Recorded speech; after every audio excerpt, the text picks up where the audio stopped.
Sa mga sugod pa lang no, mga bag-o diha ayaw mo pataka og subscribe ta sa mga apps ninyo sa inyong Google Play Store mga lods no. Para pakita na ko yung video mga lods, share na ko mga lods ha. Tara, be aware lang jud nga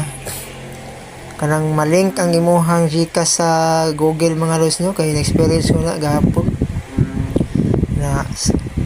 ako'y balance akong Gcash nga 1,600. Tapos tingalan ko pag alas 2 sa hapon kay bayad man to sa mga customer mga lods, kay nag-deliver mo kog parcel gahapon, kay nagbayad man sila Gcash nya hapit na to 2K solid sa kong Gcash. Tinga ko nga kay kalit naman ingon ng Google Play Store nga kini mga lods kini nga pakita na nako mga lods nga screenshot mga lods mo na siya mga lods nga link na ako ang account, wala ko kabalo kay October pa man dahil yung mga loads na ko na link nya